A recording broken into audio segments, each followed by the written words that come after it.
I learned about United to Amend. I retired. I'm a registered nurse, and I retired in 2011. And I started, looking around for things to do and things to be involved in. So I learned about United to Amend in early, probably 2014. And the more research I did, I knew right away that the goal and the mission of United to Amend was the campaign finance reform model that I wanted to volunteer for. I wanted, a grassroots volunteer citizens movement that is nonpartisan with the goal of, and I really liked with the goal of a constitutional amendment to reverse Citizens United.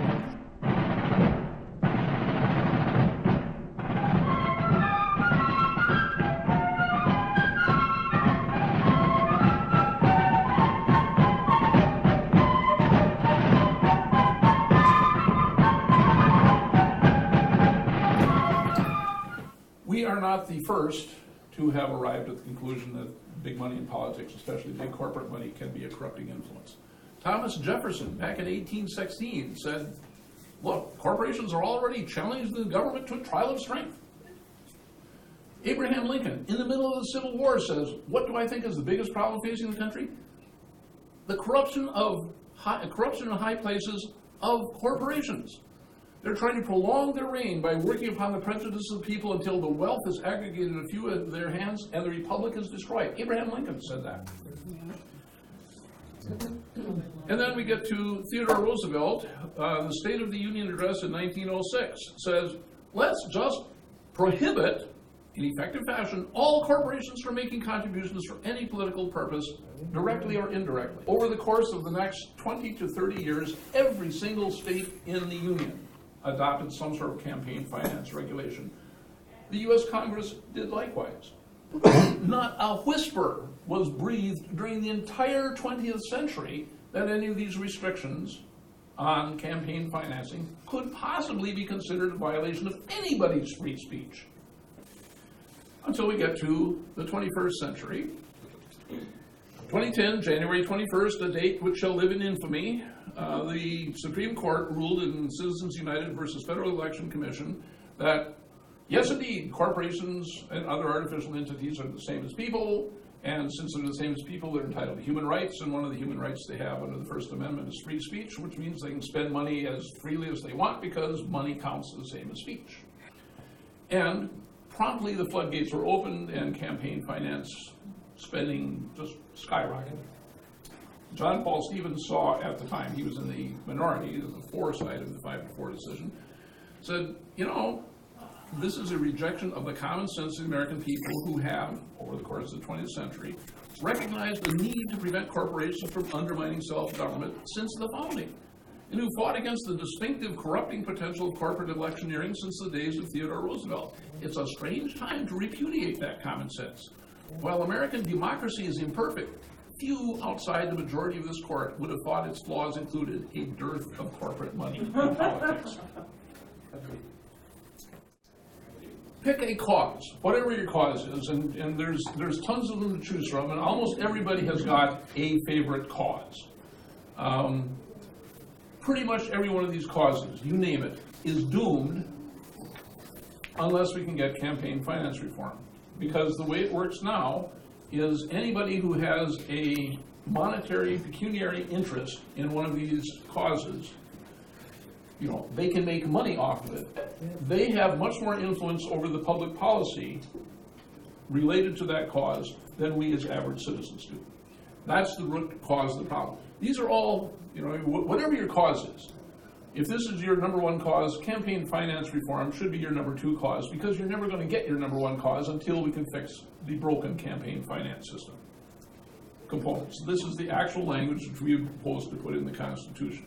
First one says, only human beings have human rights. Corporations, unions, churches, foreign governments, your Girl Scout troop, your bowling league, those are artificial entities, and they are not citizens, they're not people, they're certainly collections of citizens, but they are not independent thinking creatures.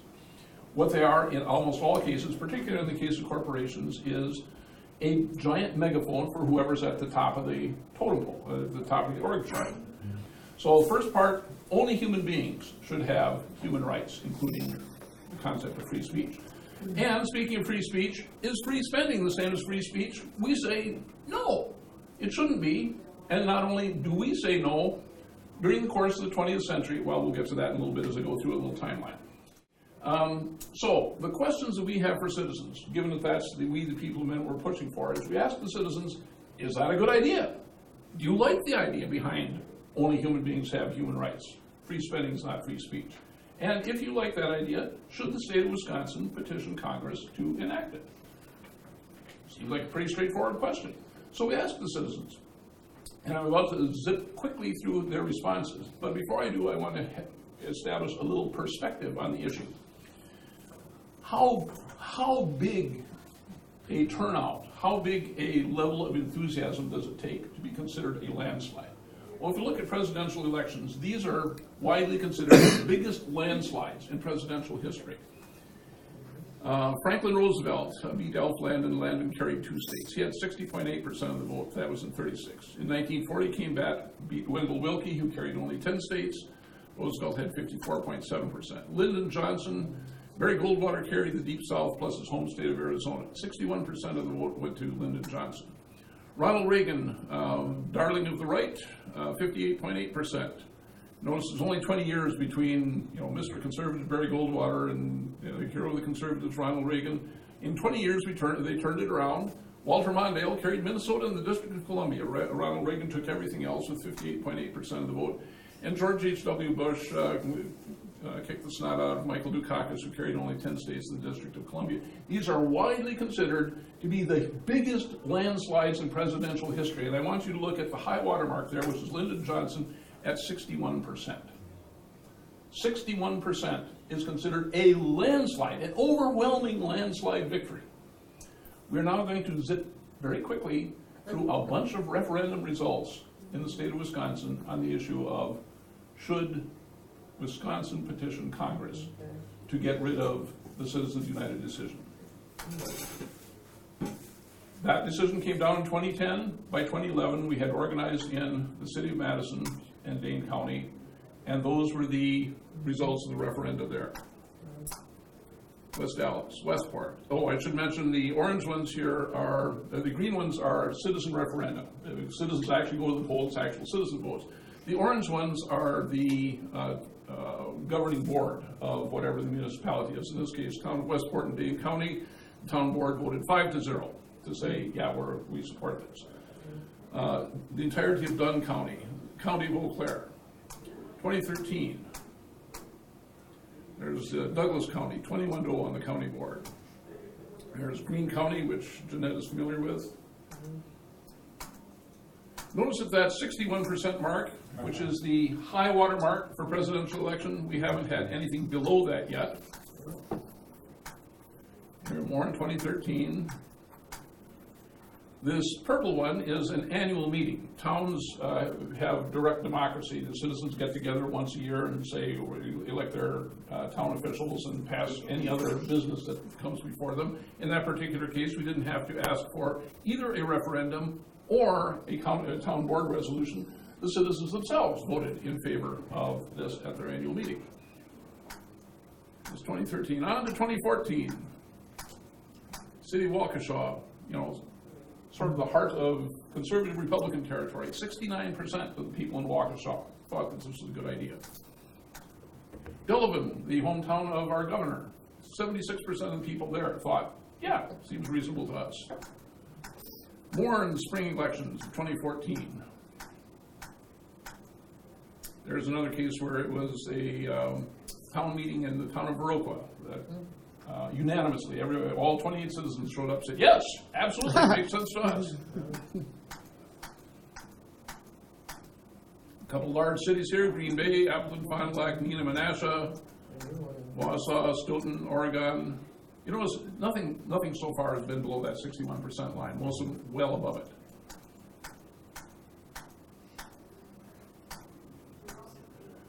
Janesville, Beloit, Platteville, Monroe. Jeanette knows about Monroe. Okay, and here we come to the city of Darlington, and echoing in my ears is a little voice that says, Richard, when are you going to come to bed? Okay. So, the rest of the list, and we just went through 70 of them in a hurry there. There's 120 on the list. This is where you can tune in to see the complete list. So far, 120 municipalities have gone on record in favor of this. And without duplicating them, because we had both Madison and Dane County, but counting only the population of Dane County once, we have already talked to municipalities in 49% of the state's population, and they have overwhelmingly said this is a great idea. In the spring election coming up in just a week or so, these additional municipalities will be voting on this referendum. And given the track record that we've established so far, we fully expect that they're going to come down the same way. They're going to say, yes, a wonderful idea, and we will be up to, I believe, 52% of the state's population will have voted on this. We are not the first to have arrived at the conclusion that big money in politics, especially big corporate money, can be a corrupting influence. So that brings us to our current state of affairs. Money has been pouring into the political system, and we've been trying to convince the Wisconsin legislature to do something about it. In the Wisconsin legislature, in the state assembly, State Representative Lisa Subeck this current term, which is just wrapping up 2017-2018 term, introduced Assembly Joint Resolution 53, which said, all these little localities have been holding their referenda. Why don't we hold a big one at the state level, find out how the people of Wisconsin feel about this? In the state Senate, Dave Hansen from Green Bay introduced a companion resolution, Senate Joint Resolution 54. These were introduced relatively early in the 2017-2018 session, May and June, and were referred to committee. In the State Assembly, the committee that was in charge was the Committee on Constitution and Ethics. Representative Scott Allen did nothing. In the State Senate, the committee in charge was the Committee on Insurance, Financial Services, Constitution, and Federalism, and the chair of that committee, Senator David Craig, did nothing. I may have been a little hasty in condemning Scott Allen. It wasn't like he did nothing. He actually wrote a letter to Representative Subeck and Senator Hansen saying why he decided to ship can their resolutions. He says, I've decided against adding AGR 53 to the committee's agenda because instead of advisory referenda, it's far better for voters to campaign for a congressional representative who shares their views. Advisory referenda have no legal force or effect and can only be intended to mislead voters since they have no policy impact. This is politics at its worst. Seriously? Serious. Well, of course, the fact of the matter is the only provision in the United States Constitution for getting a constitutional amendment started is if the states ask Congress to do it. And all these advisory referendums would do is say, we want Wisconsin to be one of those states, there's 19 others, that have asked for this sort of action. That's the only thing it would do, but that's the democratic process, which Scott Allen apparently thinks is politics at its worst. Well, as I mentioned, there are a variety of different organizations at local and state and national levels that are pushing to try to get big money out of politics.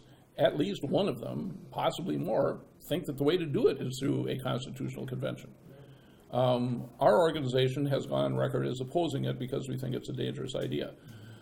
But like so many true grassroots organizations, not the AstroTurf ones that are funded by big money from on high, we are disorganized. We do not all sing out of the same hymnal. We have different opinions. We operate democratically, and a group in New York may have an entirely different opinion than a group in Arizona, and we in Wisconsin have our way of going about things. As I mentioned earlier, 19 states have already gone on record as calling on Congress to enact this amendment, but those are states where the legislature is controlled by people who think it's a good idea. In our state, the legislature doesn't think it's a good idea, so we have to resort to grassroots activism. None of the people I've talked to in Wisconsin think that a constitutional convention is a good idea, but people in other states do, and that's the nature of democracy. They can advocate for whatever they want. And that's touching, if I may, on the two ways to get a constitutional amendment. Constitutional convention, which has only happened once, when it was originally set. All the rest of the amendments have come through this kind of process, and the state's calling On for an it. individual basis, Yeah. right. The historical record says that all of the amendments so far have actually been proposed by Congress. But the way it typically happens is there's enough groundswell of opinion of states asking them to initiate an amendment process that they get a little nervous that they haven't acted. You know, you get up to like 28, 25 states are saying, we really want women to be able to vote. They say, well, you know, maybe we should beat them to the punch and actually start an amendment. And it is a maybe. And They've it is a ignored the things before that have gotten close, or over the 38, which is the 2/3. Yeah. Yes, ma'am. But once an amendment is created, it still has to be ratified by the states. Correct. And so, you know, the Equal Rights Amendment Didn't make that didn't part. make it.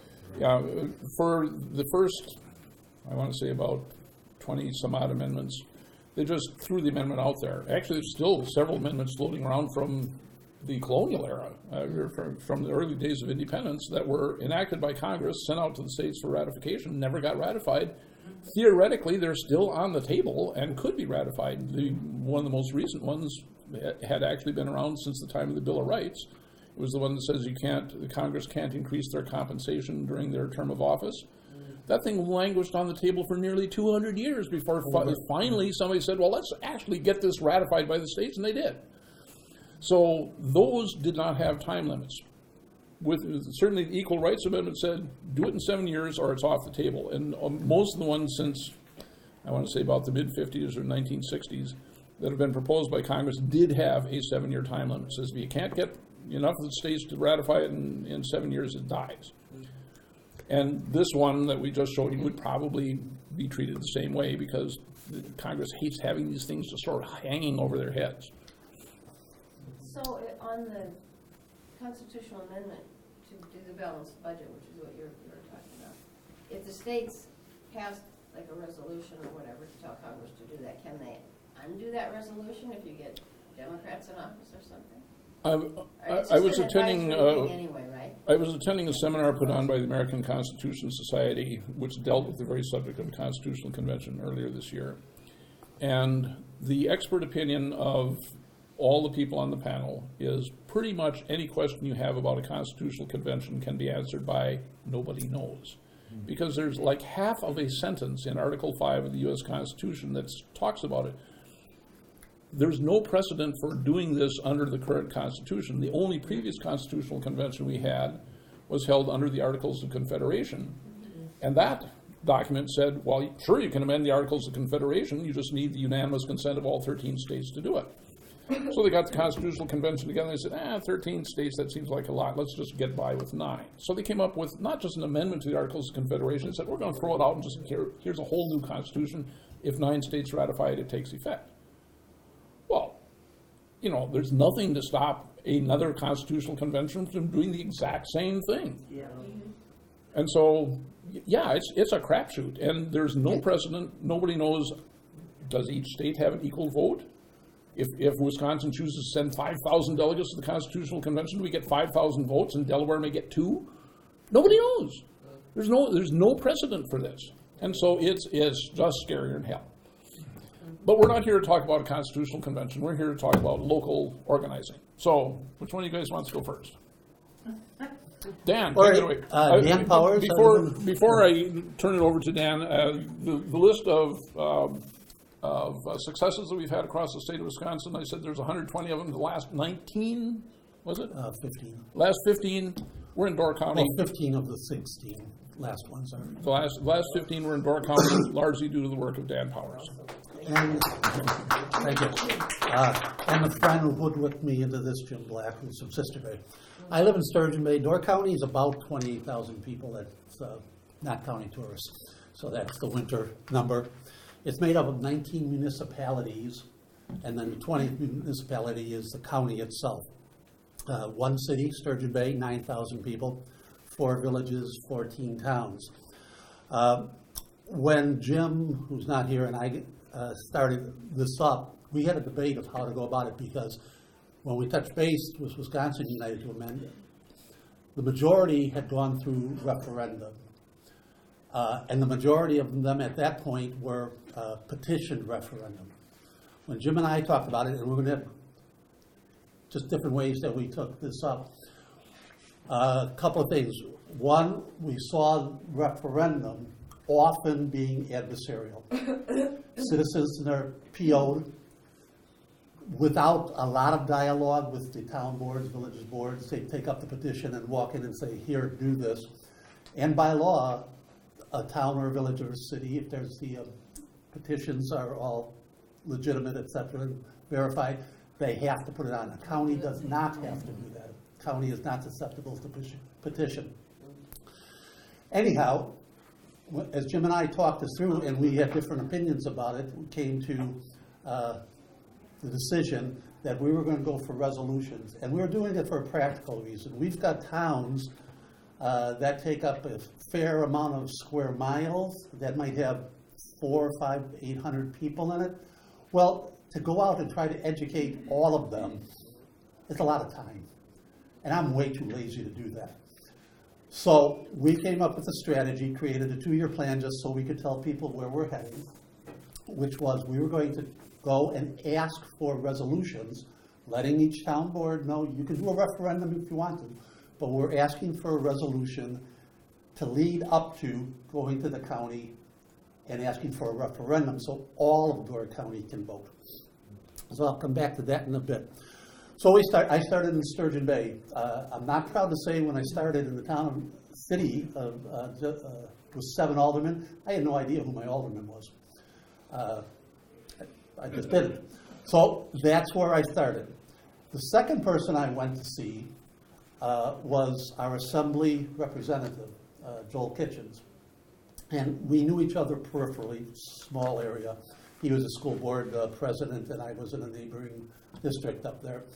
And I walked in, and the last biennium, not the bill that, the Joint Resolution 53 that Richard, last biennium, the same thing happened. Basically the same bills were there, and they died in committee.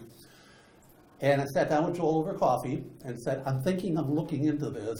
Do you have any thoughts of this? His first reply was, yeah, I think it's a bunch of Democrats trying to beat Republicans over the head.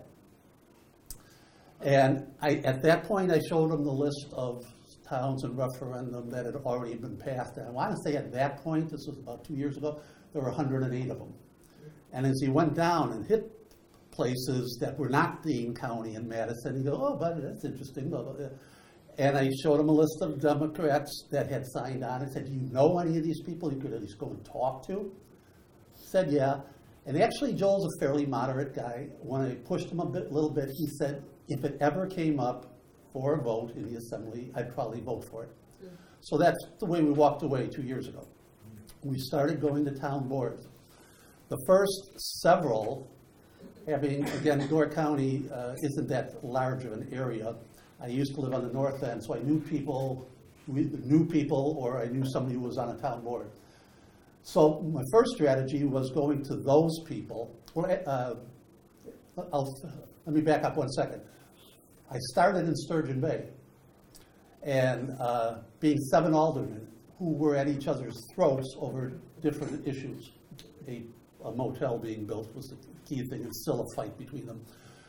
One thing I would recommend, and you guys look like you're all seasoned in doing this, is know the politics of the area. I mean, we act like we hate politics. We are playing politics here.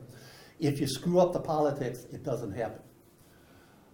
So I knew who could introduce this resolution, and people would listen to it, and who, if they brought it up, it'd be poison pill and it'd die immediately. What I did was, because there was no hurry, was I started inviting them out for coffee. And the first thing I always agreed with them is, I can't buy you coffee, even if it's it. And, you know, they know that. So anyhow, sat down with each, and my opening was always, I am interested in bringing this to the city or the town later on. What do you think? Can you give me advice? What are your thoughts? I never walked in and said, this is the thing you have to do. It was always going in just asking, I'm thinking about doing this. How do you think I should come about this? in a proper, appropriate manner. The reason of that initially came up was simply because I knew all the infighting going on in the town board, or in the city, between the aldermen at that point. Every time they bought into it, and they would have questions, and I'd answer the questions, and would kind of leave a sense of, and a lot of times they'd say, yeah, I think I would vote for that. When I finally took it to the city, it passed 7-0. That took about 4 months of lobbying, and of course, I'm doing other things in life, so can you meet for coffee? Eventually you do it, and blah, blah, blah, and we got it back. Once I had one, going to the next one and say, you know Sturgeon Bay just passed this? And you know Joel Kitchens? And one of the things I said to Joel was, I will not throw you under a bus here, but you said if it came up, you think you would vote for it. I'm going to quote you on that. Are you okay with that? Yeah, okay. So each town was, oh, you know Sturgeon Bay passed it, and by the way, I talked with Joel, and he said, yeah, he'd probably vote for it, and built it up that way. And several of those came because other people, when we did presentations, came up and said, I'd be interested in my town, or I'll talk to my town board, they're good buddies. That's the way it's done, particularly in little towns. It happens that way in big cities too. Who do you know? Do they know somebody, their neighbors, blah, blah, blah. That's what we did on the north. When I started to move into the north or south end of the county, which is much more conservative and rural, didn't know the people. So what I started doing was every town village meeting, most cities also has a public comment period. And I put a little packet together, not too much, would go in, usually 3 to 5 minutes, and say, here's a packet. I am here to ask you to put this on next month's agenda to talk about, so they're under no pressure. Here's the information. I do my 3-minute speech. Sometimes they let you talk for 10, sometimes 3 minutes. You're out of here. They have all put it on and, that way. They hit on the agenda for the following month. So that's how I got in there. There's one left, actually in April, the last 2 towns, there are, like I said, 19 municipalities. One tabled it last month, which was interesting because Joel Kitchens was at that meeting. I don't know if they freaked or were scared, or maybe they'll turn it down, I don't know, but they didn't deny it, they just tabled it. Sister Bay up there, the county, let me finish up with that, is immediately upon starting with Sturgeon Bay, the first place, I went to the county legislative committee. Now I gotta admit, this was cheating. The chair of that committee is a good friend. And she was interested in promoting this, but she can't promote it. It's kind of, she's interested, and I know where she's coming from.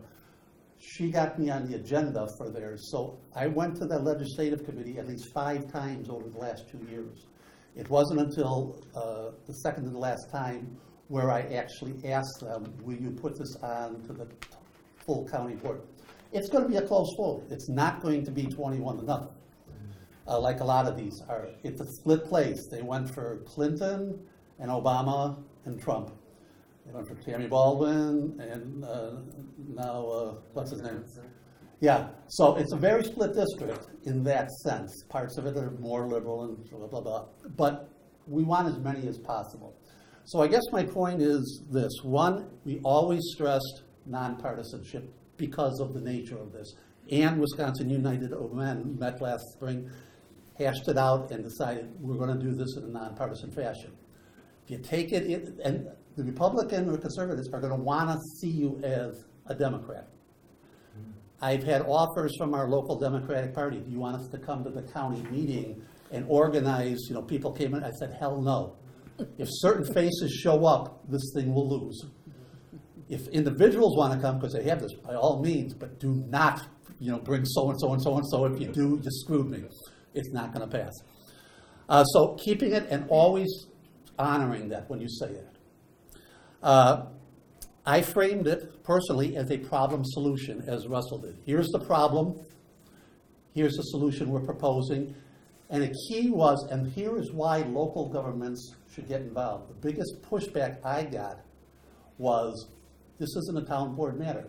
The chair of the county board, that's his philosophy, is why this isn't a county issue. Every time, I learned little by little of, and put together bullet points of why it is. And particularly it's because you guys are getting screwed out of money. You know, how's your budget doing? You can't even plow and fix streets.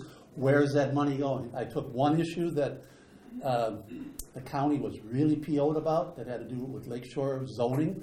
I tracked back who had backed that, and you can find it all on democracy, what's the? Yeah, pieces.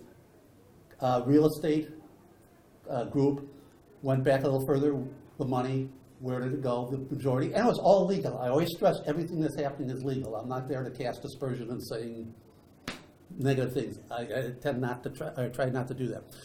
So, keeping it nonpartisan and non-adversarial. If it got to an adversarial at a certain level, we might have done it, but we had an eye on a bigger picture. We wanted as many municipalities, and we've ended up with 15 out of 19 and could pick up 2 more. 2 town boards decided not to put it on.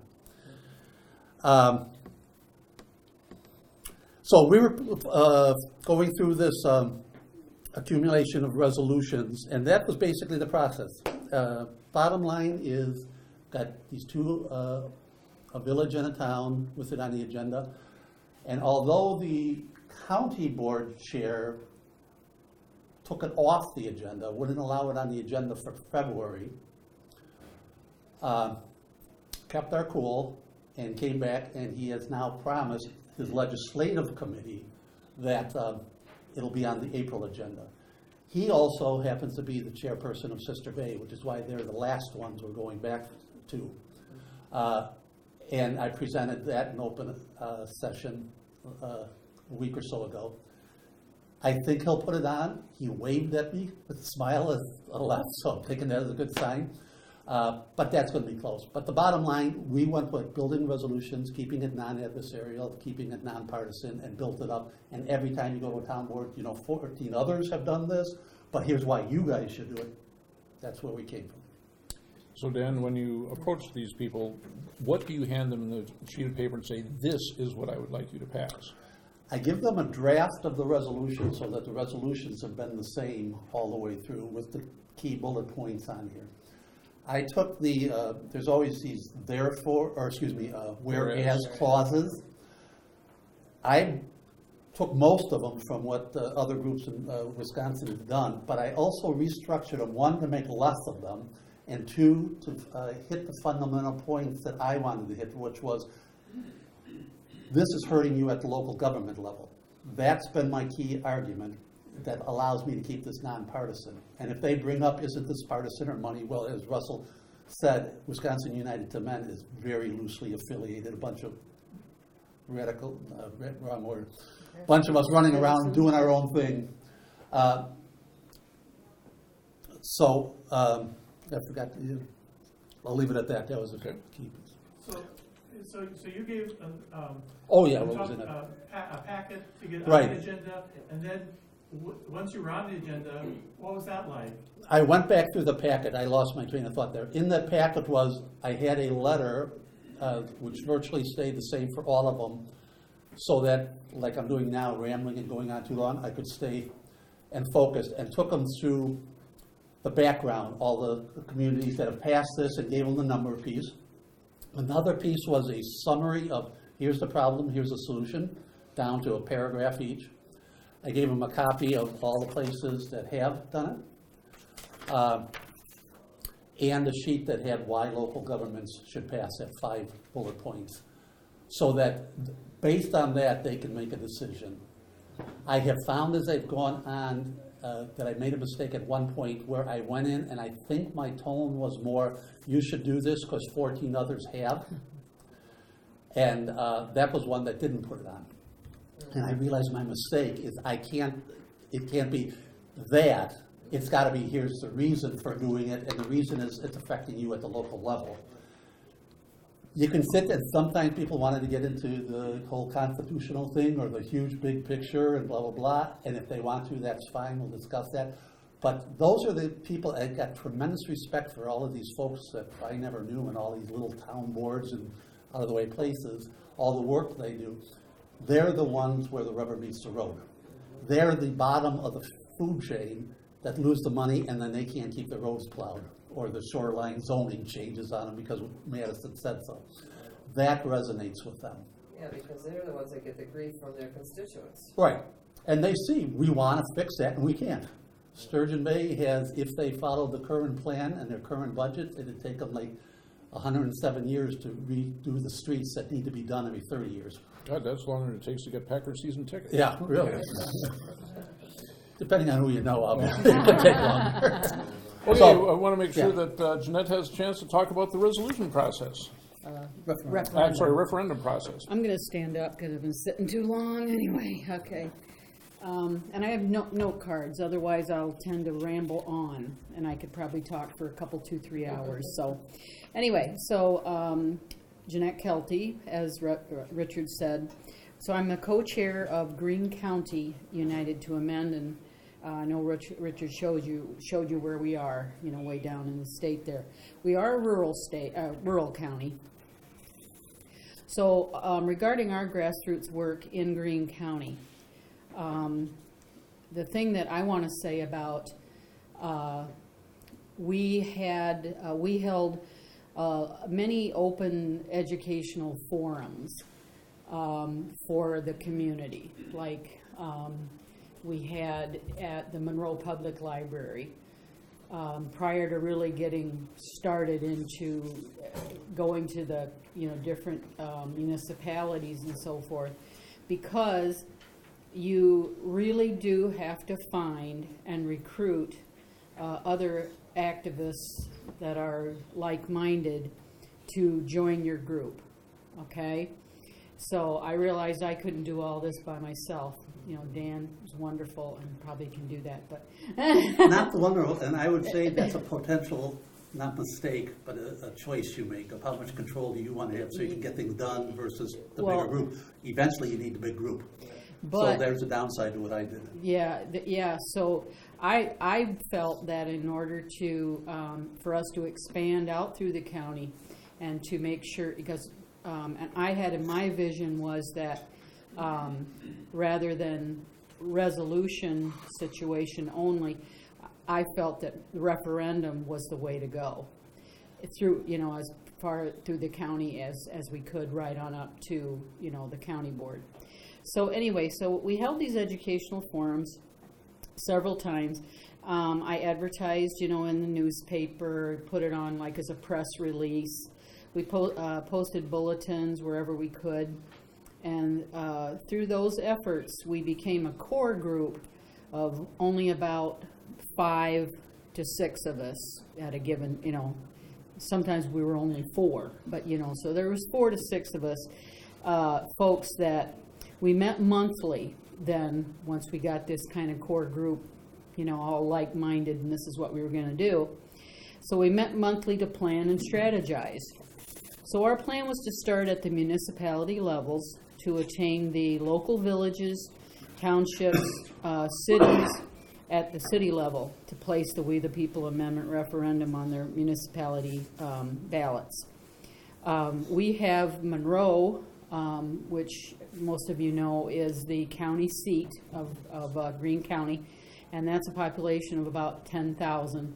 And then there's only one other city, which is Broadhead, and that's in the statutes listed as a Class 4 city, so it's, you know, a little smaller. So the key in approaching these municipality boards is having, this I can't stress enough, is having visible support by the constituents in that municipality.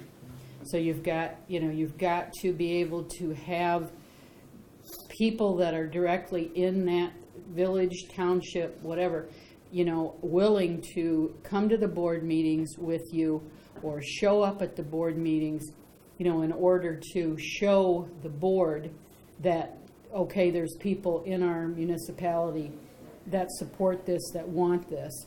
Because it was our experience that when we went before, I'm just going to use an example, before Jordan Township in Greene County, we were able to attain, you know, we had the room, it was just, they just have a small like a old, small town hall. It was like an old school or something. And, but we had it packed. And I can tell you the president, he just said out loud after we talked and more people, they already had all the information. Like Dan said, we provided the board, with everything that they needed. We had already met with them, et cetera, and answered questions and that sort of thing. But having those people there is what made the difference, because the president just looked right out and said, well, we need to vote on this tonight because it looks like, because of the amount of people are here from from Jordan Township, they want this to happen. And so then, of course, it just flew. So I can't express that enough, of having to have that. So that's done by contacting individuals that you may know, who have an interest and are willing to approach their council. There's much by word of mouth, of course, talking with friends, family, and using any avenue possible to garner support.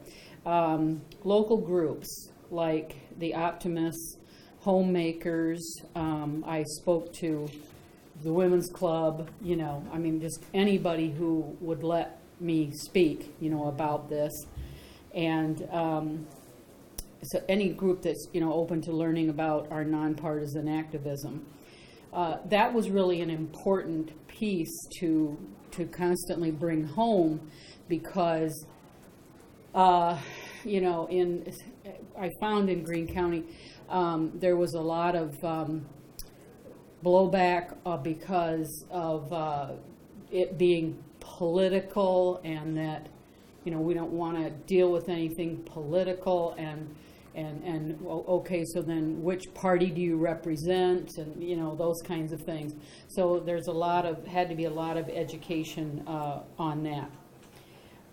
So then from there, different members of the core group, we presented a program on United to Amend, to these municipalities, explaining our mission and goals and why we were dedicated to this cause.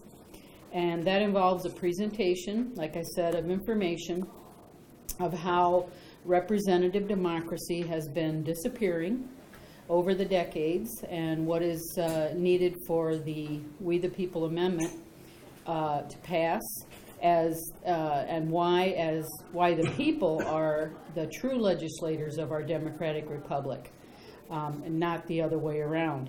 Can take that action that will restore our republic to the governing body that functions again of, for, and by the people. Over 3 years taking these actions, we were able to secure referendums and resolutions passed in 11 municipalities in Greene County. Those included villages, townships, and the two cities in Monroe, like I said, Monroe and Broadhead. We were fortunate and did not have to petition in any of the villages or cities. Townships, you may need to make note of this. Under the statutes, townships cannot be petitioned. Okay? Villages and cities can, but not townships. So, and the recommendation is that if you're going to do that, it'll say 15% of the last gubernatorial election that you need.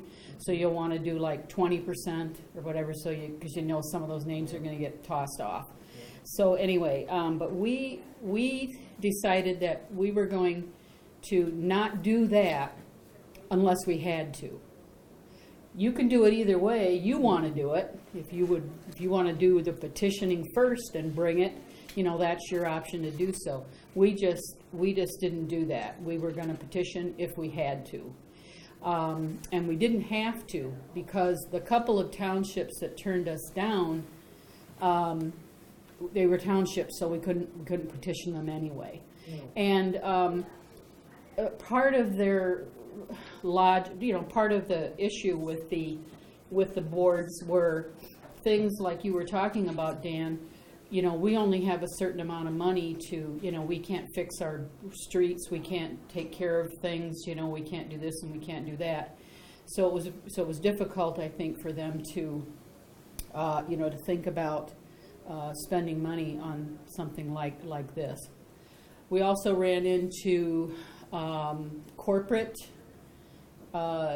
issues because there's in Greene County, the corporate issue with CAFOs, the concentrated animal feeding operations, and things like that. So many of these folks would be on the boards, and so they don't want anything. As soon as you say corporations don't have rights, don't have constitutional rights, then they just go bananas.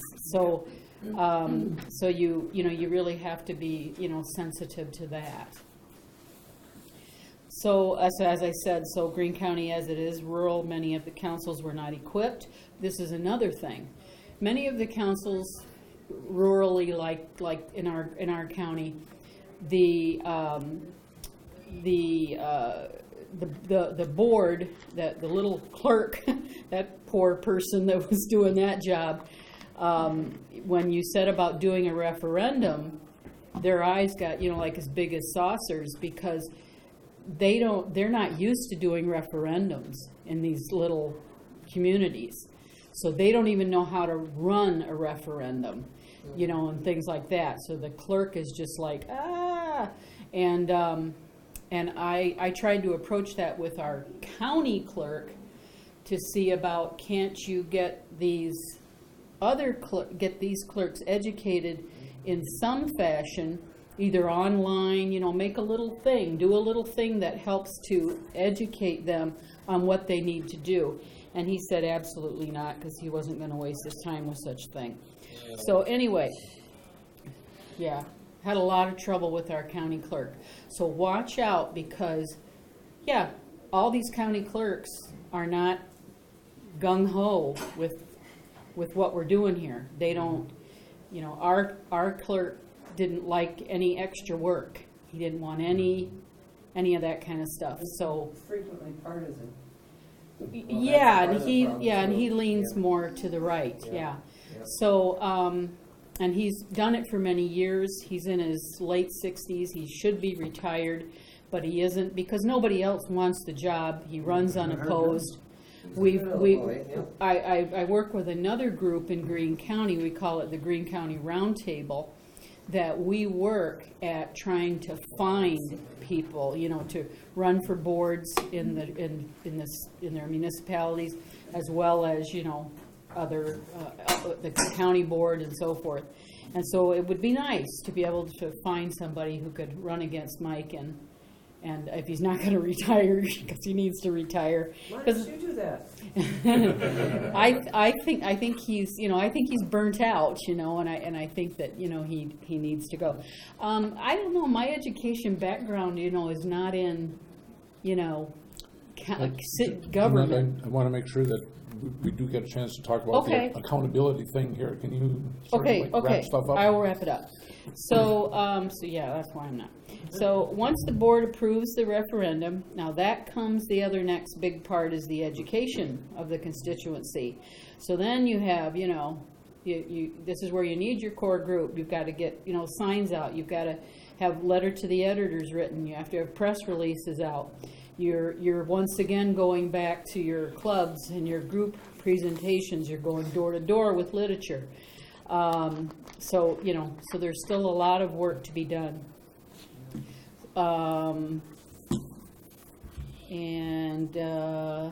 be very, the other thing I just want to mention quick is be very careful and watch the intervention of, if you're going to be going before particularly a large city board or a county board, watch very closely the input and activities of the attorney or group of attorneys that is involved in that board, because our referendum has been completely changed from the verbiage that we provided to them, because the corporate attorney changed it all.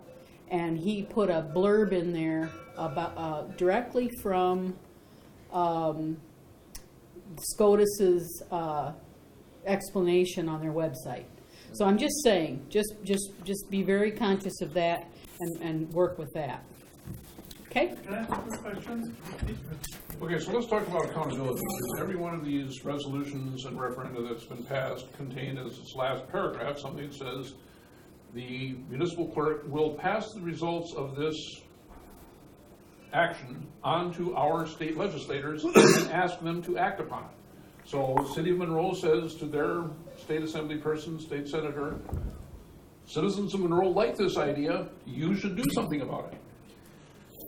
The late Stephen Hawking would have been so pleased to see that his theories about the black hole seem to be in full operation in the state of Wisconsin, because these things go off to the legislature and nothing much happens. So the question we have is, how do we hold the legislature accountable for all of this grassroots upswelling of desire to fix campaign finance? So we have put together a questionnaire for legislative candidates. That's the incumbents and the challengers. And we have 4 questions on it. Do you think that organizations should be treated as the legal equivalent of human beings? Do you believe that money spent by an actual human being in support of a political candidate should be treated as the legal equivalent of free speech? And this is sort of a nuanced question, because you can make a pretty good case one way or the other on this one. Do you favor amending the U.S. Constitution to specify that only actual human beings are people as described in the Constitution? And lastly, do you favor amending the Constitution to specify that Congress and each individual state should have the power to regulate and set reasonable limits on spending of money by candidates to influence elections, subject to equal protection laws? We don't want regulations that favor one side or the other. Even-handed, equal, but do you favor amending the Constitution to make this happen? We propose to send these questions out to every candidate for the state assembly and the state senate. The reason we have to do this, as opposed to doing what the League of Conservation Voters does, is they look at the track record and say, well, these are bills that have come before the legislature that are of interest to us. They protect, the CAFO situation, the groundwater, the frac sand mining, the invasive species swimming up the Illinois River. All of these things have some legislation introduced that the state assembly representatives and state senators can vote either for or against. And so the League of Environmental Voters looks at what they actually voted on, said, these people voted the way we want, these people voted the way we didn't, and came up with a scorecard. We can't do that. We've got only the one issue, and it has never come up for a vote. We can't get it out of committee. And so we can't rely on that technique to be able to come up with legislative accountability. So we have to resort to this questionnaire. And we propose possible answers we have to these questions are 4 different questions. Each of them has these possible answers: yes, no, not sure, rather not say, or the possibility of a nuanced answer. Yeah, it's complicated, see essay below, we left enough space for writing. Those are the possible answers they can have. Just check one. If they pick the 5th one, then they have to save a little extra. How do we score them? Well, if they agree with us, we give them a +2. If they agree with us mostly, or maybe with exceptions, we give them a +1. If they say, well, I just don't know, I haven't thought about it, we say, okay, well, you can be neutral, that's unsure. We won't give you a positive feedback, but we won't kick you for it either. If it's rather not say, that's sort of wishy-washy. If there's no answer, we don't want to reward a no answer. We want to say, if you don't think this is important enough to answer it, that's not a good sign. And if you say, well, I'm kind of against it, I might be persuadable, but my initial inclination is no, we also give that a -1. But if they flat out just say, no, I don't believe that, we give them a -2. We would come up with a score, and we would say this is where these legislative candidates stand with regard to our issue, and we're proposing to do this for the upcoming election in the fall. We'll find out how well it works. The problem we've had, and we get this from the League of Women Voters, which has a much longer track record and a much stronger good reputation than we do, because we're relatively new and not widespread. They say they're having a hell of a time getting candidates to respond to their questionnaires, and they're asking you, the candidate, please write your opinions on these issues and tell, we will give you a free platform to express your opinions, and they don't even respond to those. So we're not sure how much reaction we're going to get to this, but we're so frustrated that we can't get anything through the legislature that we're going to try this. I'd like to be able to say we've got all the answers. We don't. We're flailing. We're doing the best we can. We've got these grassroots activists that are going out there doing wonderful work at the local level. We cannot get past the front door of the legislature. We've got people in the legislature who want to do this, but they just can't get it out of committee. So that's where we are. Just real quickly, I went back to my assembly person during a public session he was having, and on the record there, then he repeated that if this ever came up, I'd vote for it, and he added, but I'm not going to spend political capital on it. You got to take that into account because that's real. If he, as a second-term assemblyman, starts pushing this, he will lose every committee he's worked on, everything else he's there to fight for, he loses. So it becomes nuanced in that way. Just keep that in mind. I believe I heard the lunch bell go off, so I don't want to keep anybody here before all the finger licking good food is gone. Especially, they don't feel they need to answer to us anymore. And particularly on the single issues. Local's different. There's apathy. A lot of people have come to believe that, the government is what runs things. It's not the people, and it's the other way around. And that is something the Republicans have been really good at pushing. Exactly. Alec, you're familiar with Alec?